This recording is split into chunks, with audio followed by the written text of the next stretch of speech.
Mula lamang umano sa kwento ng mga kasama ni alias Totoy ang kanyang siniwalat na impormasyon kaugnay sa pagkawala ng mga nawawalang sabungero.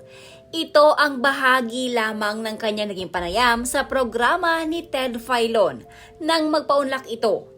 Kwento ni alias Totoy, hindi umano siya kasama sa tuwing may sabungerong paparusahan ng mga napag-utusan umano ni Atong Ang.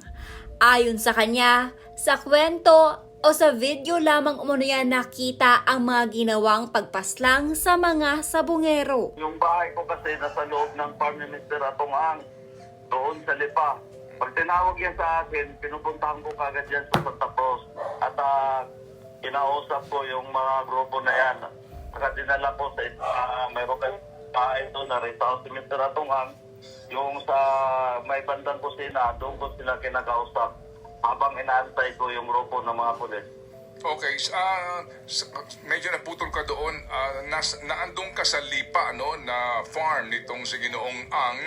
At pagkatapos, pag tumawag na sa iyo na nadampot na itong mga sabungero, kamo, tatawag ka kay Mr. Ang for clearance. Clearance na alin? Clearance para sabihin na ito na, nakuha ko na yung mga taong mga mandaraya. Ngayon, sinasagot naman niya ako, sabi ni Mr. Atong, sige, tawagan mo si Bito para mag-usap kayo. And then, tinatawag ko kay Bito, yung grupo niya, pupunta naman sa farm.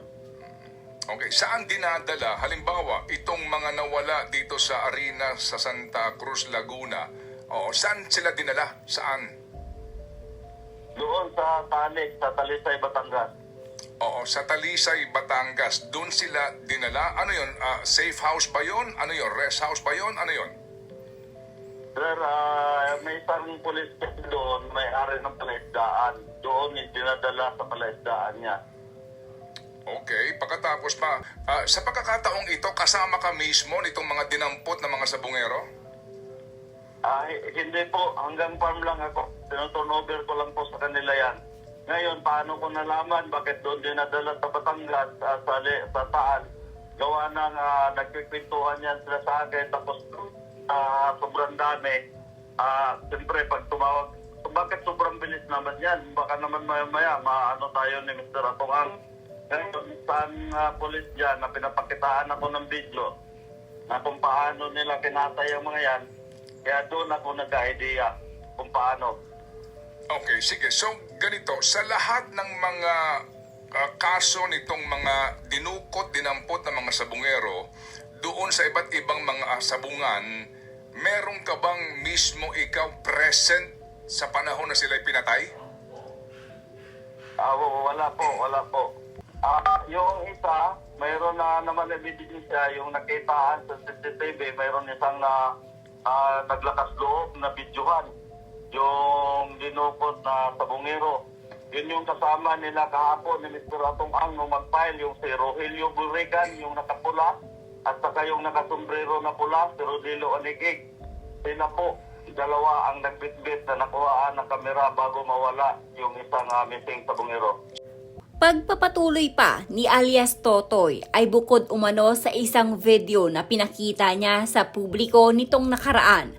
Wala na umano siyang maipapakita pang ibang ebidensya dahil bago umano siya palabasin ng bansa ni Atong Ang ay pinasunog muna umano ni Ang mga posibleng maging ebidensya sa mga nangyari sa mga nawawalang sabungero. Kamera bago mawala yung isang missing sabungero. Sige, so sa ngayon, sa video na hawak mo doon sa USB na ito, particular ka mo sa kaso nitong sila Lasco, yung mismong video yon, ito ba lang yung video ng pulis na sinasabi mong kumuha habang ginagawa yung krimen ng pagpatay sa mga sabungero? O meron pang iba? Sir, kompleto ako niyan dahil pinuforward yan doon sa cellphone ko. Bago ako pinatakas ni Mr. Atong Ang sa ibang bansa, pinasunog niya muna yung lahat ng mga cellphone ko at binilhan niya ako ng bago at pinabantayan.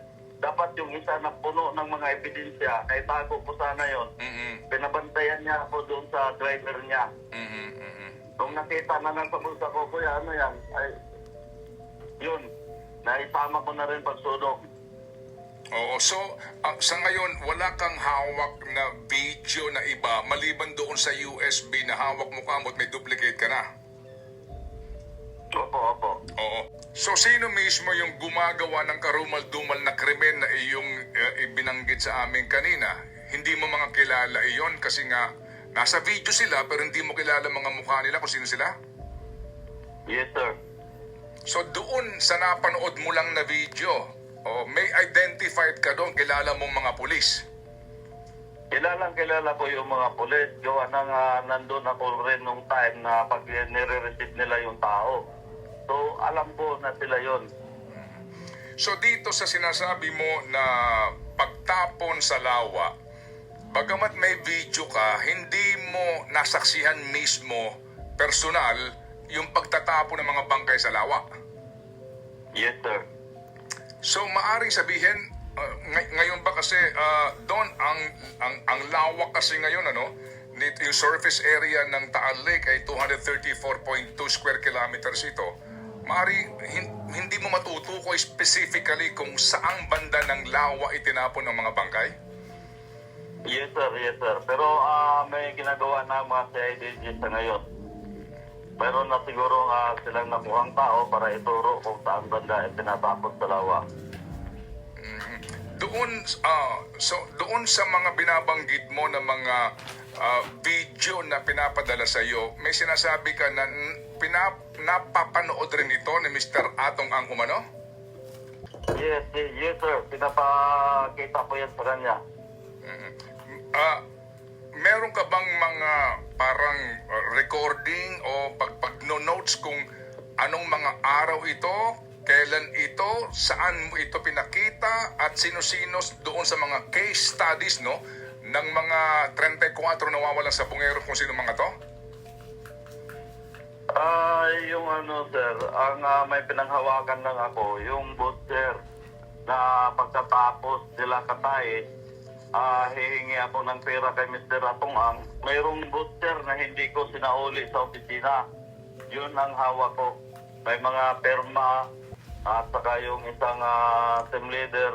Malaki kasi sahod ng team leader, sir eh.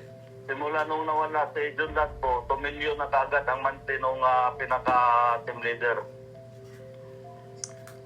Itong sinasabi mo na pagtawag kay Ginoong Ang, kapag meron ng unidentified na umano'y nandadaya at dinampot ng mga pulis, ano ang usapan ninyo as in specific instruction sa iyo para masabi mo na talagang sangkot dito sa patayan umano si Mr. Ang? Katulad niya na sinasabi niya na sige, tawag mo na yung gabi to. Pangalawa, yung pera na galing pambaya doon sa mga pulis na mga dumukot, galing mismo sa kanya, minsan doon sa mga anak niya na binanggit ko doon sa aking affidavit.